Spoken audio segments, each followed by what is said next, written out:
29장 15절입니다. 라반이 야곱에게 이르되 너가 비록 나의 생질이나 어찌 공으로 내 일만 하겠느냐?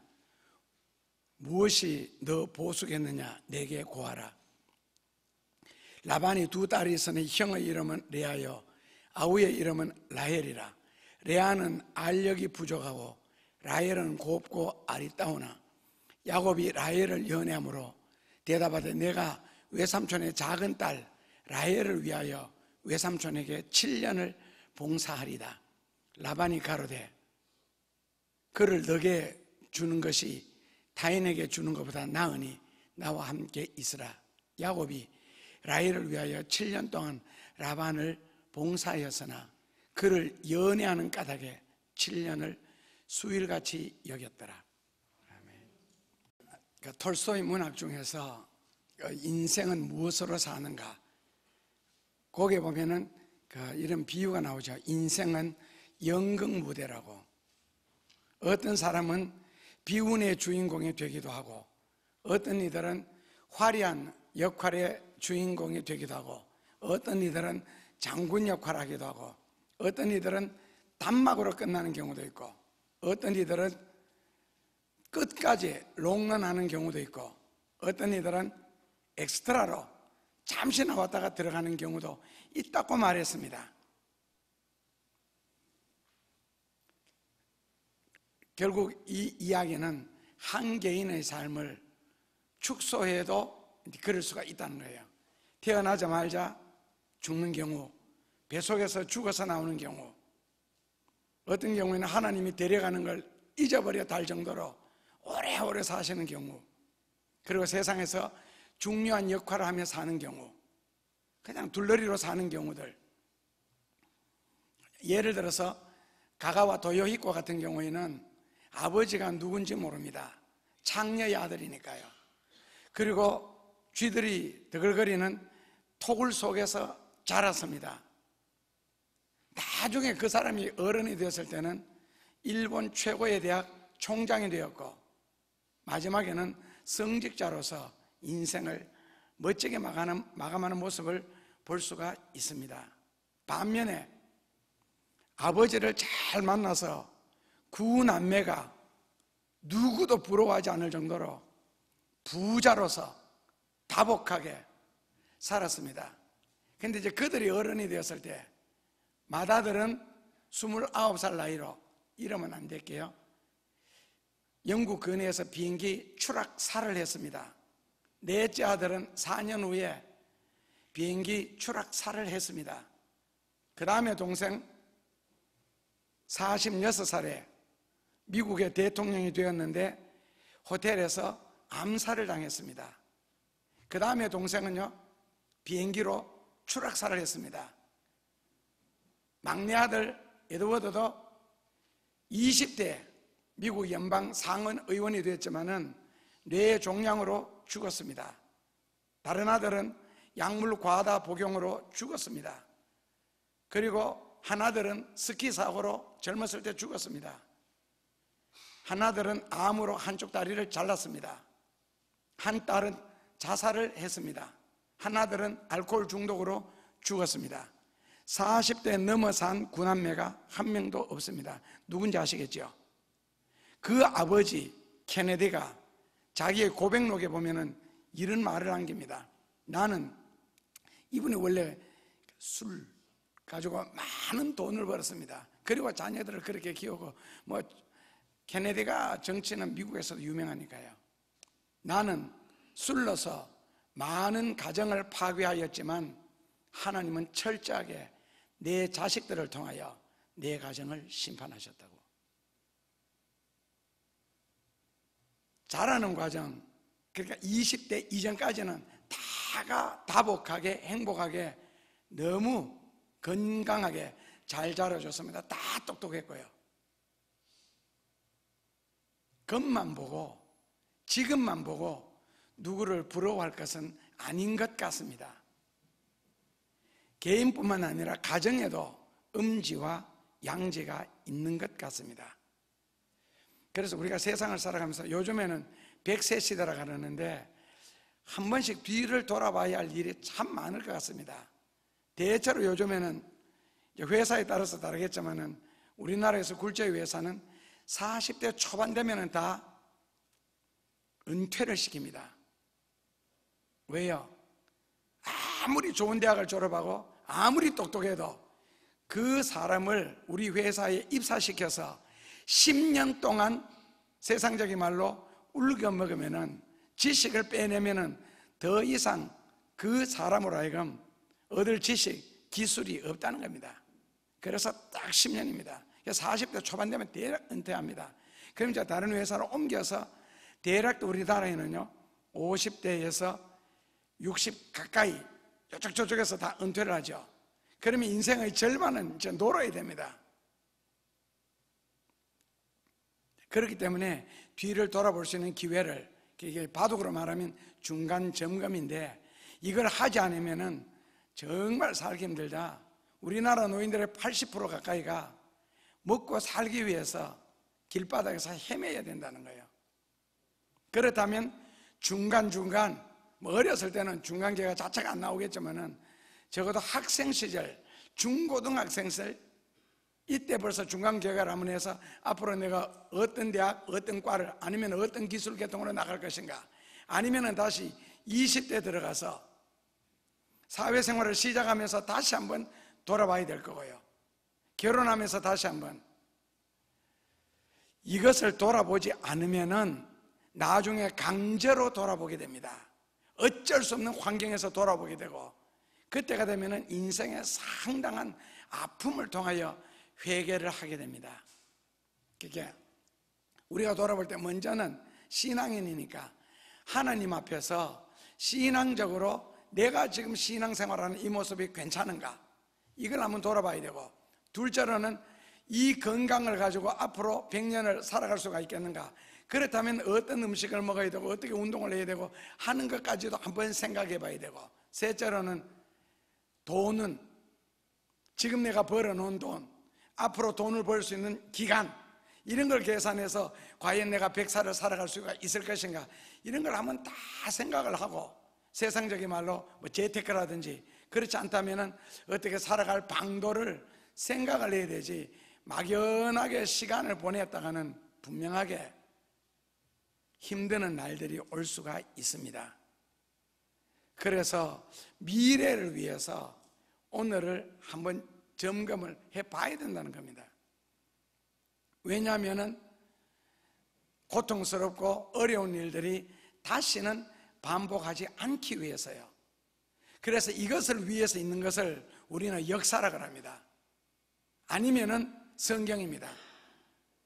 그러니까 성경을 통하여서, 역사를 통하여서 반성도 하고 회고도 하고 회개도 하고 지향도 하고 지양도 하고.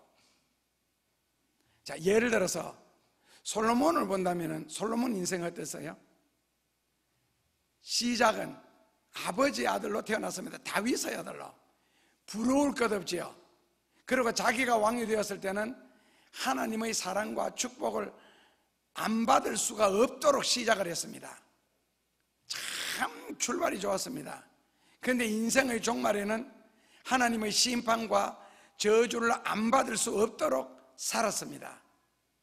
갈라디아서 3장 3절씩으로 한다면 성령으로 시작했다가 전형적으로 육체로 마치는, 축복으로 시작했다가 전형적으로 저주로 마치는 인생이 되었습니다. 처음에는 하나님의 사랑받을 짓을 혼자 시작했습니다. 마지막에는 하나님의 저주받을 짓을 독차지했습니다. 자, 그렇다면 지금까지 대체로 짧은 인생을 살아오면서 만약에 하나님의 은혜를 겪었다면 내가 어떻게 살 때에 하나님이 복을 주시고 내가 어떻게 사니까 내가 인생이 힘들게 되었는지 한번 분석해 보셔야 될 겁니다. 언제 내 인생이 잘 나갔는지, 그 잘 나갈 때가 나의 힘과 노력으로 잘 나갔는지, 아니면 주변의 도움에서 누가 있겠어요? 제일 가까운 주변이 부모님이죠. 부모님의 힘으로 내가 잘 나갔는지, 그렇다면 부모님의 도움과 힘으로 내가 잘 살 때, 그 다음에 인생을 쭉 살아오면서 시간이 흘렀을 때 나의 힘으로 살아야 할 때 내가 어떻게 되어 있는지, 그리고 지금 나의 힘으로 사는 지금에서 앞으로 미래를 바라볼 때 내 인생에는 얼마나 희망이 있는지, 그것을 역사를 통해서 아니면 자기 인생을 통해서 한 번씩 생각을 해봐야 앞으로 고통스러운 삶을 살 수 있지 않을 수가 있습니다. 만약에 스스로 깨닫지 못한다면 성각자들이 있고 그냥 나이 먹은 노인네들 말고 그래도 지성적으로 사회에서 많은 경험을 하면서 나이 든 이들의 어떤 인생의 교훈을 받는다든지 하는 것이 꼭 필요하지 않겠어요? 30대 33살의 목사가 되고, 그리고 30대 중후반 40대, 그때는 인천공항이 생기기 전에 국내 집회보다가 해외 집회를 훨씬 더 많이 했습니다. 철도 모르고 날뛰었습니다. 했던 기도 아는 지식 가지고만도 넉넉했습니다. 나이가 50이 넘어가니까 성경이 눈에 보이기를 시작하고, 나이가 60이 넘어가니까 영혼이 눈에 보이기를 시작합니다. 저는 그 말 뜻을 이해 못했습니다. 60 넘어야 영혼이 보인다고. 저도 여러 번 개척교회를 하면서 두 번째 개척교회에서 할 때는 혼자서 예배를 한 달 드렸습니다. 한 달 만에 청년 한 명이 왔을 때 1시간 반을 울었습니다. 예배인도 못하고. 그때 한 영혼이 얼마나 귀하다는 거. 저는 주로 연합집회나 목회자 수련회를 인도해서 작은 교회는 갈 경우가 별로 없었습니다. 그런데 작은 교회에서 집회 인도한 적이 있습니다. 시골에서요. 작은 교회일수록 작게 모이실수록 설교는 훨씬 더 오래 했습니다. 다른 교회, 큰 교회 가서는 보통 저녁 예배 설교 3시간 내지 4시간밖에 안 하는데, 작은 교회 가면 그보다 훨씬 더 오래 하게 되고, 새벽에도 오래 하게 되고, 낮에도. 시골이니까요. 시골에도 한 서너 번 간 적이 있습니다. 훨씬 더 예착이. 그런데 영혼이 보인다, 성경이 보인다는 것은 이해를 못했습니다. 그냥 성경 읽는 거 말고요. 그러니까 성경의 이면에서 하나님이 하시고자 하시는 성경의 흐름, 그 성경의 뜻, 그러니까 글자로 읽는 성경 말고 뜻으로 읽는 성경이요.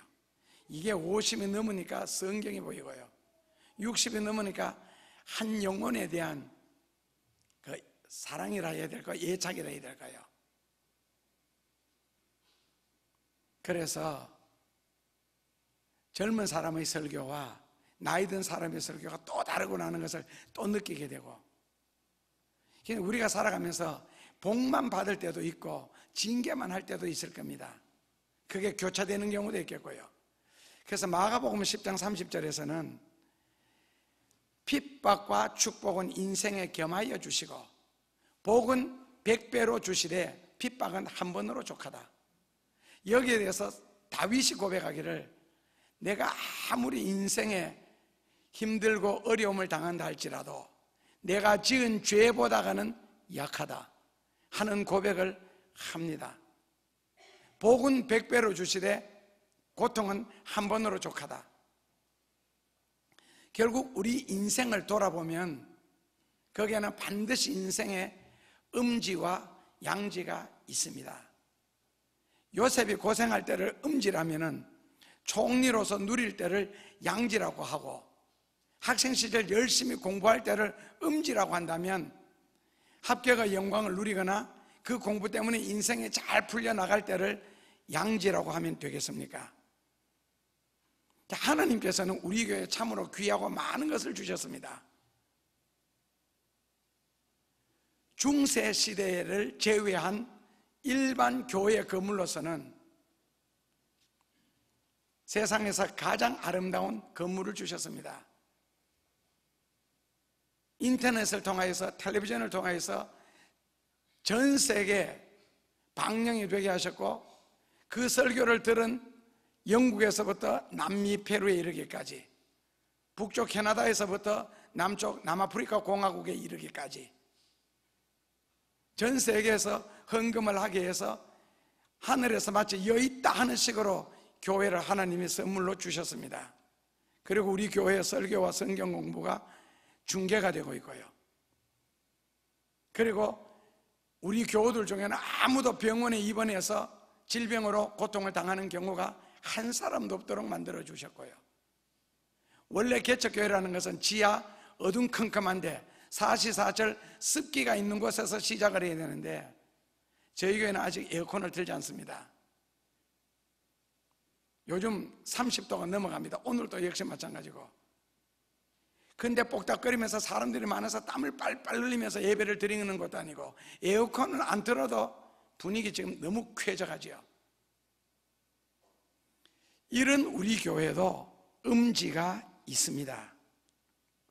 하나님께서 마지막 주자들로 하여금 말세지 말에 땅끝까지 주님의 마지막 일을 하게 하려고 어떤 대풍이 불어도 떨어지지 않는 과일, 그 역사를 하나님은 시작하셨습니다.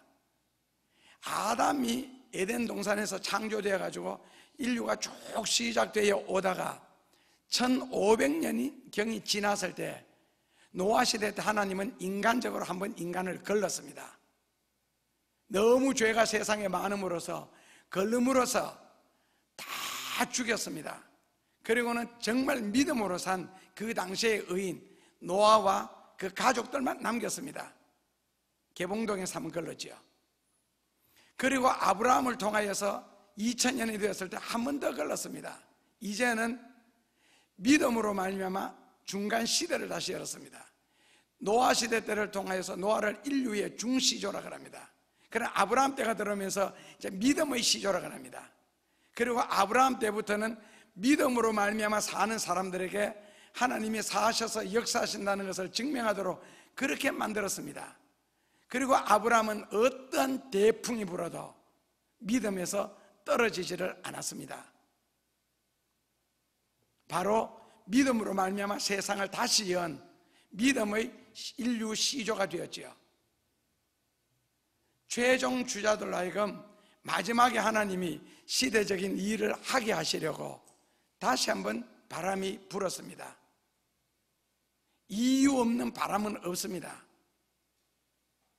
결국 남은 자를 통하여서 하나님은 승리하도록 하는 거고 남은 자를 통하여 하나님은 역사를 하십니다.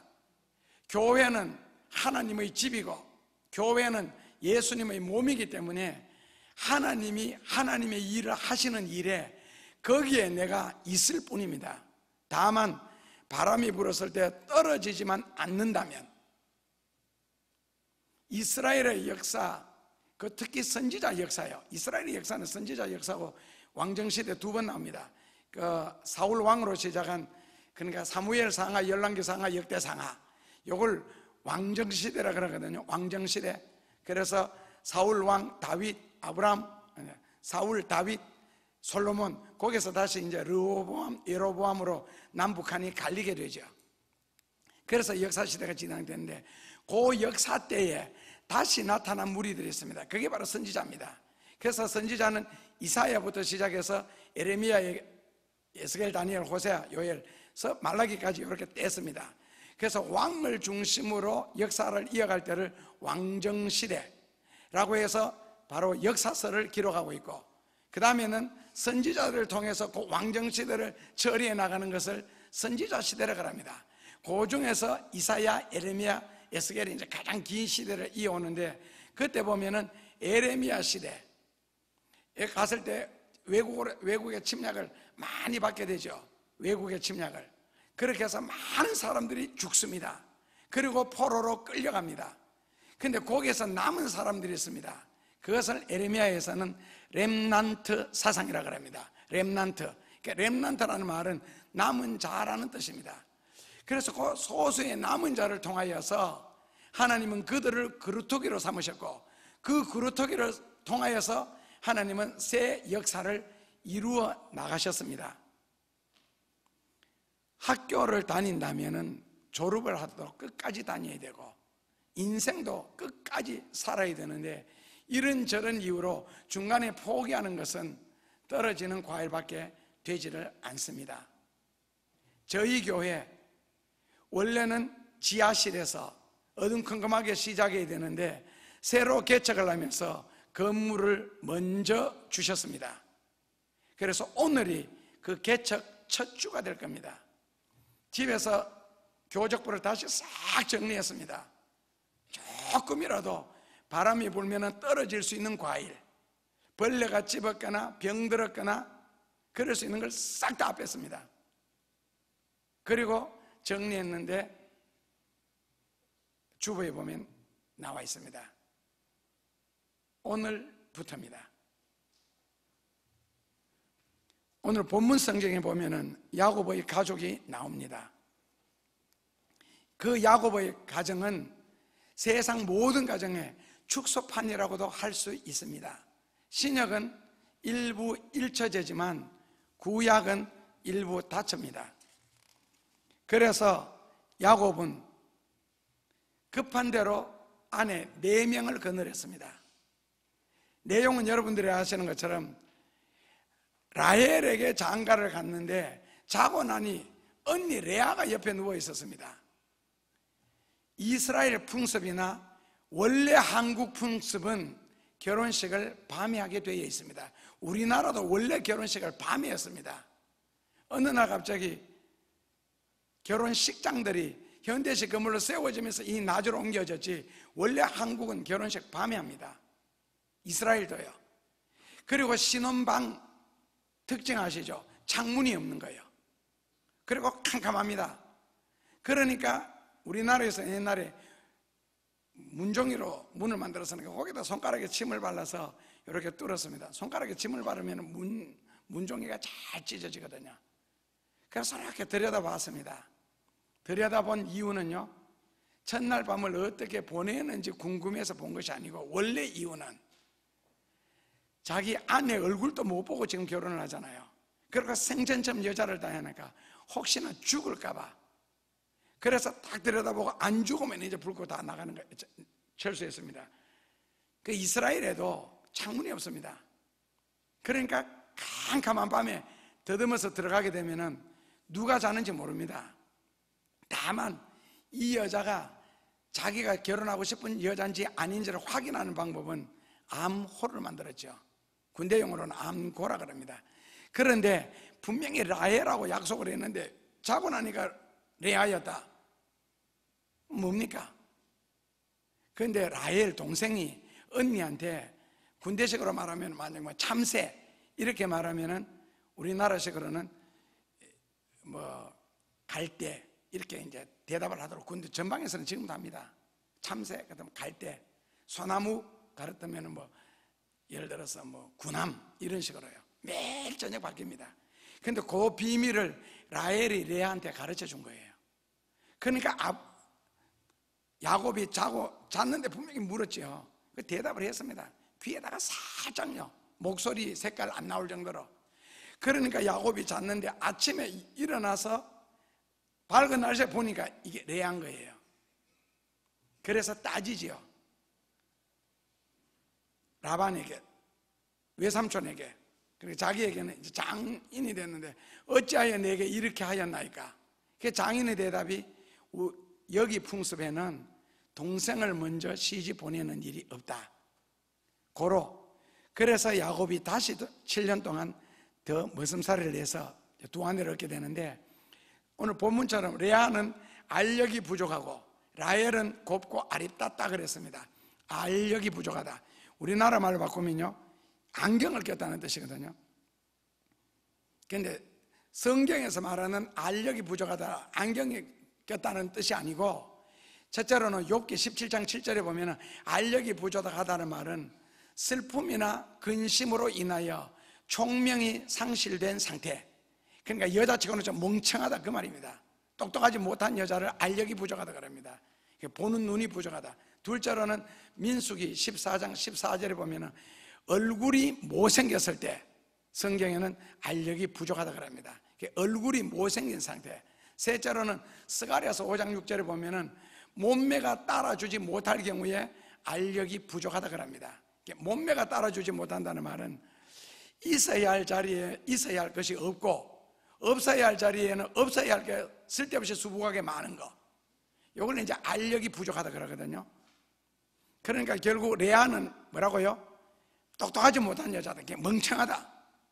둘째로는 엄청 못생겼다. 셋째로는 몸매까지 안 따라준다. 그런데 동생은 아리따웠고 곱다 이렇게 했습니다. 동생은 곱고 아리따다. 이 곱고 아리따다 그러는 말을 히브리어로는 에파르토알 그러거든요. 에파르토알.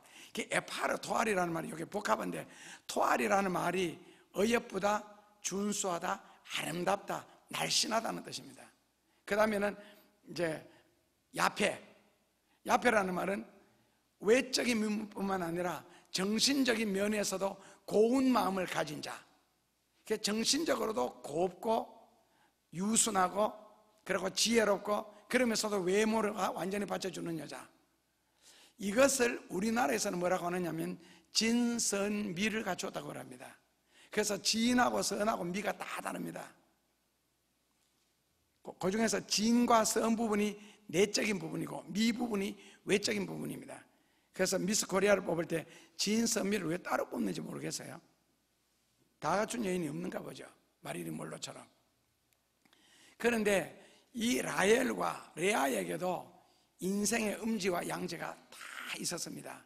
결국 장미에도 가시가 있다 하는데, 우리나라 사람이 다시 새로운 법령 만들었죠. 가시 없는 장미를 작년에 만들었습니다. 장미라고 다 가시가 있는 것은 이제는 아닌데 100% 갖추지 못했다. 그래서 레아는 인물이 못생겼습니다. 얼굴도 못생겼고 몸매도 엉망이었습니다. 그런데 그 시대에 가장 큰 축복이라고 여기는 것은요, 자식 잘 낳는 거예요. 하여튼 야곱이 레아의 방 문턱만 넘어갔다 오면 그 다음날 배가 불르게가 나왔습니다. 그 대신에 남편의 사랑을 받지 못했습니다. 대신에 자식을 통해서 위로를 받았습니다. 그러나 남편의 사랑을 그렇게 많이 받은 라헬은 아이가 생기질 않았습니다. 그래서 남편에게 따지죠. 나로 하여금 아이를 갖게 하라. 그럼 야곱이 하는 말이 내가 하나님이냐? 그러면서 부부싸움을 하는 모습이 나옵니다. 그래서 라헬은 남편의 사랑을 많이 받는 대신에 아이가 없어서 외로웠습니다. 성경에 보면은 레아에게는 남편의 총이 없었다고 합니다. 남편의 총이 없었다. 총이 없었다는 말은 남편이 레아에게 은총을 베풀지 않았다 하는 소극적인 뜻이 있고, 둘째로는 미워하였다라는 적극적인 뜻이 있습니다. 그러니까 레아에게는 남편의 총이 베풀지 않았다는 말은 남편 야곱이 레아에게, 아내에게 은혜를 베풀지 않았고 미워했고, 둘째로 적극적인 뜻으로는요, 가증이 여겼다. 그러니까 야곱은 레아가 무지하게 쓰이는 거예요. 그렇다면 야곱이 항상 라헬하고 잠자는데 언제 레아 방에 건너가겠어요? 한 달에 한 번씩만요. 라헬이 생리를 할 때에 레아 방에 건너가는 거예요. 그 외에는 레아를 상대로 하지 않았습니다. 가증이 여겼고 미워했고 은혜를 베풀지 않았기 때문에. 그런데 레아도 남편의 사랑을 받을 자격이 있죠. 아내니까요. 첫 아내잖아요, 그것도. 그러나 받지 못했습니다. 그런데 라헬은 자기가 자식을 낳지 못하자 자기 몸종 빌라를 통해서 남편을 줍니다. 자식 낳게 해라. 그래서 빌라가 아이를 낳습니다. 근데 그 종의 자식을 내가 안 낳는데 과연 기쁘겠어요? 그래서 하여튼 어떻게 노력하다가 하나님이 라헬을 기도를 들은 것 같습니다. 그래서 요셉을 낳게 되죠. 바로 오늘 본문의 주인공이 나옵니다. 그리고는 용기를 얻어서 라헬이 또 아이를 낳으려고 하다가 베냐민을 낳다가 난산으로 죽습니다. 이거 보면 욕심이 끝이 없는 것 같습니다. 그래서 라헬과 레아에게도 인생의 음지와 양지가 각각 있었습니다. 그리고 야곱에게도 또 인생의 음지와 양지가 있습니다. 가장 사랑하는 아내가 일찍 죽어버렸습니다. 저 못생긴 여자가 끝까지 살아서 자기를 돌봐줄 줄 생각도 못했습니다. 그리고 12아들을 통해서 야곱이 평생 고통을 당합니다. 12자식을 얻는 기쁨은 있었지만은 그 중에 나중에 요셉을 잃어버리는, 그래서 내 흰머리가 음부에 내려간다는 그런 고통을 또 당하기도 하고, 그 다음에 그 요셉 때문에 다시 인생의 큰 행복을 얻기도 하고, 그래서 인생에 있어서 음지와 양지는 끊임없이 교차를 합니다. 탈무드에 보면 이런 내용 나오죠. 글 잘 쓰는 사람은 말을 잘 못합니다. 말 잘하는 사람은 절대로 공부를 못합니다. 그러니까 예를 들어서 다 그런 것은 아니겠지만 코미디언들요, 팍팍 머리 돌아가죠. 대체로 재치가 있고 말 잘하고 머리가 그 순간순간 머리 잘 돌아가는 사람은 절대로 공부 못합니다. 자식이 많으면은요 집이 가난합니다. 부잣집에는요 자식이 적은 대신에 대체로 멍합니다. 한 번은 목욕탕에 갔는데 우연히 어른들 하는 대화를 들었습니다. 보니까 상당히 부자예요. 다 잘 돼서. 그런데 손자가 장애인이 태어나서 그 어린 손자 때문에 온 가정의 기쁨이 다 사라졌답니다. 다른 거 걱정 다 없는데 사회적으로도 잘 됐고 인간적으로도 잘 됐고 경제적으로도 부유한데 장애인 아이가 태어났다. 아니, 그런 이야기를 한번 들은 적이 있습니다. 그러면서 온 가정의 기쁨이 사라졌다고. 아내가 예쁘면은 남자가 좀 엉망이고, 남자가 키가 크면 아내가 너무 이브 사이즈고, 재주가 좋은 사람 출세하는 경우 못 봤고, 공부 잘하는 여학생 치고 신랑 잘 만나서 행복하게 사는 사람 있는가요? 아름다운 여자는 단명을 하고, 마릴린 몰로가 걸음을 걸으면 세계 25억 남자들 간담이 서늘했대요. 마릴린 몰로가 걸음 걷는 모습만 봐도. 중국 서시 같은 경우는 인상만 짜려도 남자들이 기절을 했답니다. 하도 아름다워서.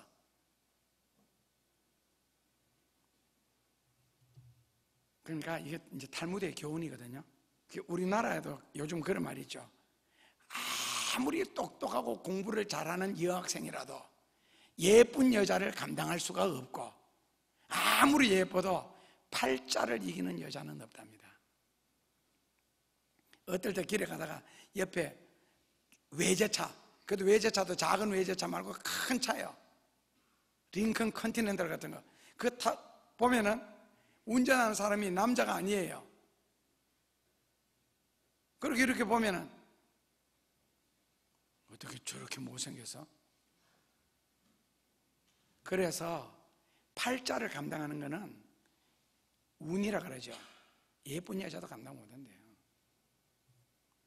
그런데 하나님께서 우리에게 음지와 양지를 주시는 이유가 무엇이겠어요? 자, 음지를 주시는 이유가 무엇이겠어요? 낙심하라고? 원망하라고? 인생의 미래를 포기하라고? 자살하는 연예인들, 요즘에는 잘 없지만 옛날에 처녀들 자살 많이 했죠. 연예인들 중에서요. 분당에서부터 시작해서. 못생긴 여자 자살하는 거 봤어요? 그 연예인 중에서. 특히 탤런트들, 영화 배우 중에서요. 그렇게 아름답고 이쁘고 인기 있는 그런 배우들, 연예인들도 자살하는데 못생긴 사람들이 기어이 살겠다고 하는 거 보면 또 이해가 안 되죠. 하나님이 왜 음지를 주셨겠어요? 원망하라고, 낙심하라고, 인생을 포기하라고. 그러면 양지를 주신 이유는 무엇이겠어요? 자랑하라고, 큰소리 치라고, 교만하라고? 살면서 확실하게 깨닫는 것은 인생에는 분명하게 음지가 있고 양지가 있는데, 음지가 양지 될 날이 있고 양지가 음지 될 날이 있습니다. 이건 이솝 우화집에도 나오는 내용이잖아요.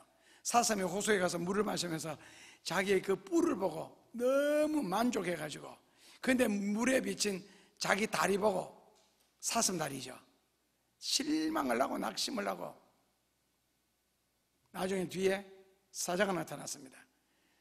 사슴은 있는 힘을 다해서 산 오르막을 향하여 뛰었죠. 뒷다리가 긴 짐승은 오르막을 잘 띱니다. 내리막은 처박습니다.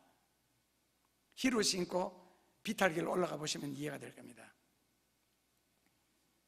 그런데 막 결국에는 어느 정도 피했습니다. 한데 나중에 아시죠? 뿔이 나무 가지에 걸려서 결국에는 사자의 먹이가 되는, 그러나 그 못생긴 다리 덕택에 도망을 가는, 음지가 양지가 되고 양지가 음지가 됩니다. 이 양지와 음지가 교차되는 것을 우리는 역사라 그러죠. 크게는 역사라 그러고 작게는요 인생이라고 합니다. 지위와 권력, 건강과 물질적인 면에서도 이 교차는 명함은 계속됩니다. 자, 명성왕후가 그 지혜로서 결국 황제까지 움직이면서 청나라와 일본 양쪽 사이에서 기가 막힌 외교를 했습니다. 국사를 좌지우지했습니다.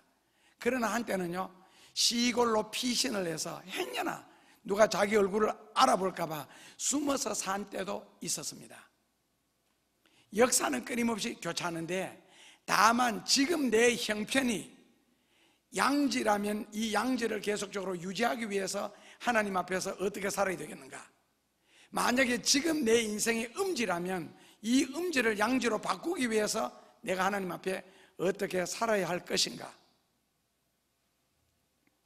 양지라는 것을 하나님의 은혜와 축복, 기쁜 마음 이런 것이라면 음지는요 하나님이 미래를 위해서 하나님이 우리를 깨우쳐 주시려고 지금 자극하시는 겁니다. 지금 징계하시는 것이고 지금 깨닫게 하시는 기간입니다. 양지 생활만 계속된다면, 잘 되는 것만 계속 연속 일어난다면 절대로 하나님의 은혜다, 하나님의 축복이다라고 고백하지 않습니다. 자기가 잘한 줄 알고 자기가 잘난 줄 압니다. 그래서 하나님이 사랑하는 백성의 가정에는 반드시 음지가 한 가지 정도는 꼭 있습니다.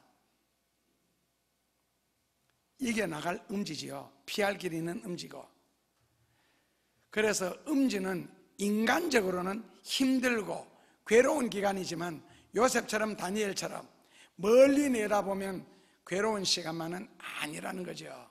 그 시간이 오히려 축복된 시간이고 하나님의 미래에 큰 은혜를 베풀 시간입니다. 다만 지금 힘들고 지금 어렵고 지금 괴로울 뿐입니다. 그렇다고 낙심하거나 원망하거나 포기할 재료는 아니라는 거죠. 만약에 믿음이 있다면 오히려 범사에 감사하고 기뻐함으로써 이것이 하나님의 뜻이다, 그렇게 한다면 모든 것을 합력하여서 모든 걸 재료로 삼아 나의 눈물과 원통함과 포기하고 싶은 것과 원망하고 싶은 것까지라도 하나님이 재료로 삼아서 합력해서 가장 귀한 축복, 가장 큰 은혜를 베푸실 날이 있다는 겁니다. 그래서 이것은 하나님이 사람에 대한 시험뿐만 아니라 물질적인 경우도 마찬가지입니다. 그런데 물질적인 시험이든 사람에 관한 시험이든 영적인 시험이든 상관없이 중요한 것은 예수님을 진실하게 믿는 사람에게 있어서는 음지와 양지 자체가 중요한 것이 아니라 그 시간에 하나님을 향하는 자세가 중요합니다. 정말 생사화복을 하나님이 주장하신다, 그것을 믿는다면 하나님께서 우리를 예수 그리스도의 피로 값을 주고 산 하나님의 자녀라고 합니다. 우리 자신이.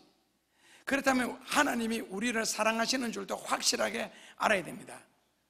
자, 그런데 그 하나님의 사랑에는 일반적인 사랑이 있고 특별한 사랑이 있습니다. 일반적인 섭리가 있고 특별한 섭리도 있습니다. 일반적인 사랑이라는 것은요, 오늘처럼 모든 사람에게 다 햇빛이 비치는 거, 모든 사람에게 다 비가 내리는 거, 일반적인 사랑이요.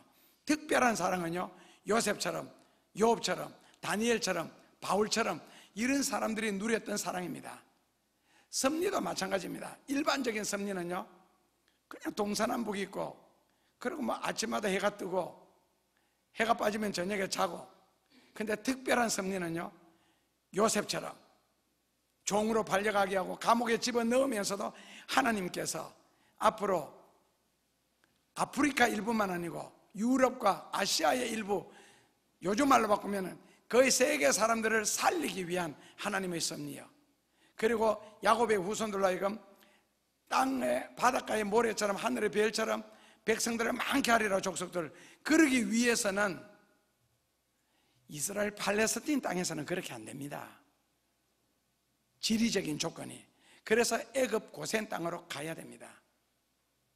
나중에 애굽 고센 땅에서 그들이 살 때 요셉을 모르는 왕이 나타나서 한 말이 뭡니까? 우리가 볼 때 저 종놈들이 주인 같고 주인인 우리가 종 같도다. 그때부터 이제 스핑크스 피라미드 이런 건축을 하면서 학대하기를 시작하죠. 200년 정도 누렸으니까요. 그렇기 때문에 하나님의 특별한 섭리는 예수 그리스도의 십자가의 보혈로 용서를 받고 하나님이 지명하여 부르심을 받은 자들에게는 특별한 사랑, 특별한 섭리가 적용됩니다.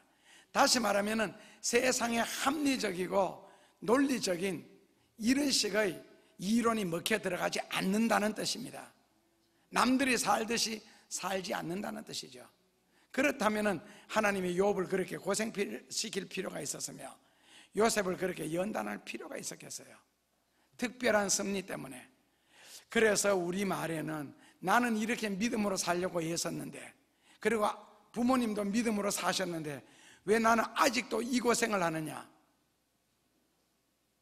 지금 설명 안 되죠. 요셉 같으면 아브라함이 누구예요?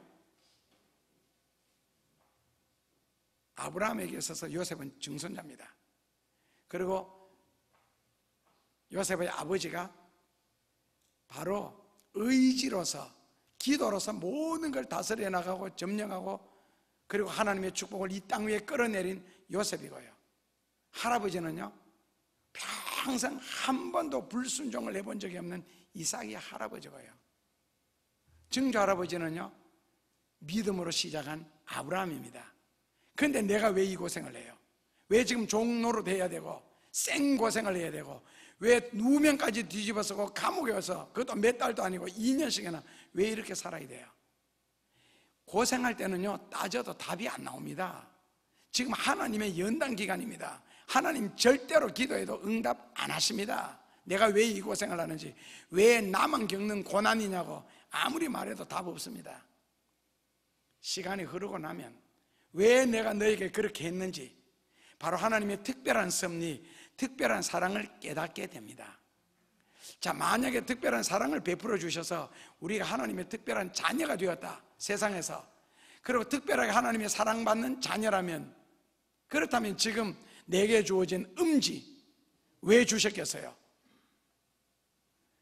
나는 어렸을 때부터 기도를 했고 그리고 우리 윗대 부모님은 그렇게 믿음으로 살았는데 왜 지금 이 음지가 내게 있느냐? 하나님이 나를 특별히 사랑하셔서. 그래서 우리에게 주어진 음지는 특별한 사랑으로 말미암는 미래를 위한 지금 하나님의 배려입니다. 절대로 이것이 고통이 아니라는 거죠. 요셉처럼, 욥처럼 지금 해석이 안 되는데, 지금 이해가 안 되는데 나중에 복을 받고 보니, 총리가 되고 나니 오히려 형들을 위로하면서 당신들은 나를 죽이려 하였으나 하나님은 그것을 선으로 바꾸사 총리 대신이 되게 하셔서 오히려 당신과 당신들의 자식들을 살게 하려 하심이니라. 선으로 바꾸사. 그래서 바꾸어 주시는 하나님의 은혜를 놀랍게 체험하게 되는 겁니다. 하나님이 특별히 사랑하시면서 음지를 주시는 이유는 만약에 음지가 좋은 것이 아니라면 안 주셨을 거예요. 왜? 안 좋은 것은 아무나 받는 것이 아닙니다. 특별하게 좋은 것도 아무나 받는 것이 아닙니다. 특별히 사랑하시니까 특별한 걸 주시죠. 그 특별한 것이 어떨 때로는 양지라는 모습, 성공했다, 출세했다, 잘되었다, 형통했다. 그러나 어떤 때로는요, 포기할 수밖에 없고 원망할 수밖에 없고 낙심할 수밖에 없고 어떤 물질적인 고난, 인간적인 어떤 고생을 통해서 주시겠죠. 왜요? 그게 지금 내게 필요하니까. 그 지금을 통해서 하나님은 내일에 더 귀한 것을 창조하시려고. 역사라는 것은요, 시간이라는 것은 시작이 있으면 반드시 끝이 있습니다. 시작만 있고 끝이 없는 일은 전혀 없습니다. 행복이 있으면 반드시 불행도 옵니다. 불행이 있으면 반드시 행복도 오고요. 그러나 소원하는 것은 하나님께서 내게 양지를 주셨다면 그 양지가 더 밝은 양지가 되기 위해서 우리는 겸손하게 더 하나님을 잘 믿고 섬김으로써 계속적으로 선한 길로 이끌어 가셔야 되겠고, 또 하나님이 그렇게 내게 더 나팔처럼 갈수록 벌어지면서 더 크게 축복을 해 주시도록 살아야 되겠고, 만약에 음지라면은 양지로 가기 위해서 더 기도하고 더 노력하심으로써 더 좋은 것을 주실 겁니다. 이 목회도 하다 보면 목회 징크스가 있습니다. 내가 지금 목회하는 교회가 굉장히 힘들고 괴롭지요. 그런데 그 다음에 임지를 옮길 때 보면 그렇게 좋은 교우들, 좋은 교회, 평안한 교회를 만나게 해주시고, 지금 내가 너무 편하게 목회를 쉽게 했죠. 다음 교회는요 꼭 어려운 교회 갑니다. 그리고 한 번에 심심해서 우리 친구들, 우리 신학 동기들 자식을 언제 낳았는지 한번 제가 체크를 해봤거든요. 부목사 생활할 때, 전도 생활할 때, 바쁠 때, 힘들 때 거의 다가 아니고요, 제가 아는 친구들은 뭐 100%가 아들 낳아요. 근데 나중에 담임 목회하고 좀 평안해지고 여유가 있어지는 데는요 거의 다 딸만 낳아요. 왜 그런지는 모르겠어요. 양지와 음지입니다. 역사에도 보면 양지와 음지는 끊임없이 교체를 하고 옵니다. 여름에는 낮이 길면 겨울에는 밤이 깁니다. 북극에는 6개월이, 지금 북극에는 낮이죠.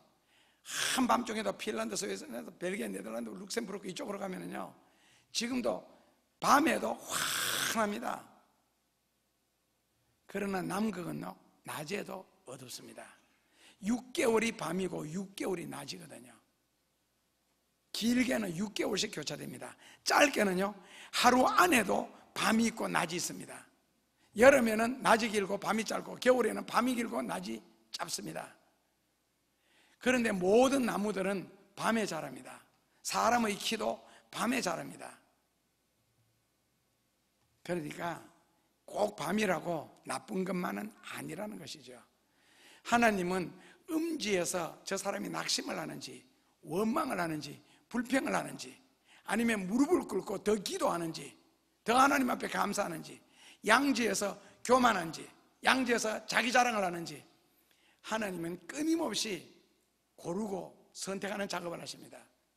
만약에 양지에서 내 자랑을 하거나 교만을 하거나 하나님을 제대로 섬기지 않거나, 음지에서도 낙심하거나 원망하거나 불평하는 사람들을 고르고 계시고, 음지에서도 무릎을 꿇고 오히려 감사하고 더 기도하고 더 신앙생활 잘하려고 노력하는 사람, 양지에서 더 겸손하고 더 하나님을 잘 섬기는 사람 다시 고르는 작업을 하시겠지요. 왜요? 그 다음에 일을 결정하시려고. 그래서 여호수아 4장 20절에 보면은 하나님은 너희에게 복을 내리신 후에라도 너희들 자세에 따라서 얼마든지 화를 내려 멸망시킬 것이요, 너희들이 가장 힘들고 어려운 상태에서도 겸손하게 기도하게 더 신앙생활 잘하면은 그 어려움을 바꾸어서 너희에게 복을 주시리라. 그래서 사무엘상 2장 6절에서 7절에 보면 하나님은 살아계신 하나님, 역사하시는 하나님, 죽이기도 하시고 살리기도 하시며 낮추기도 하시고 높이기도 하시고 가난하게도 하시고 부하게도 하신다. 그래서 하나님은 언제든지 살리기도 죽이기도 가난하게도 부하게도 낮추기도 높이기도 지위를 하시는 하나님이라는 겁니다. 언제든지 우리 자세에 따라서 하나님은 그렇게 바꾸시는 작업을 하신다는 겁니다. 요셉처럼 종로로 다면서 감옥에서도 감사하면서 입 다물고 맡은 일에만 충성하자 총리 대신이라는 엄청난 복을 주셨습니다. 그러므로 하나님은 끊임없이 고르는 작업을 하십니다. 선택하는 작업을 하고 계시고요. 그래서 하나님은 언제든지 어디에서든지 어떤 방법으로든지 항상 살리시고 죽이시고 낮추시고 높이시고 가난하게 부하시게 하는 기적을 행할 수 있는 능력이 있기 때문에, 그래서 성경에는 불평하고 원망할 수밖에 없는 환경에서도 범사에 감사하라, 항상 기뻐하라고 요구를 하시는 거예요. 하나님이 바꾸실 수 있는 능력이 있으니까요. 그래서 영원한 양지도 없고 영원한 음지도 없습니다. 양지에 사는 사람은 음지가 올 때를 생각하고 바르게 살아야 되고, 음지에 사는 사람은 양지를 생각하고 소망과 믿음을 잃지 말아야 됩니다. 그래서 하나님의 마음에 드는 자리, 하나님이 기뻐하시는 인생, 하나님이 어떠할 때 나를 축복하시는지 꼭 그것을 깨닫고 진리를 실천함으로써 음지에서는 양지 쪽으로, 양지에서는 더 넓고 더 높은 곳을 향하여서 끊임없는 하나님의 특별한 섭리와 사랑과 은총 중에 여러분들의 인생들이 진행될 수 있기를 주님의 이름으로 축원합니다. 예수님 감사합니다.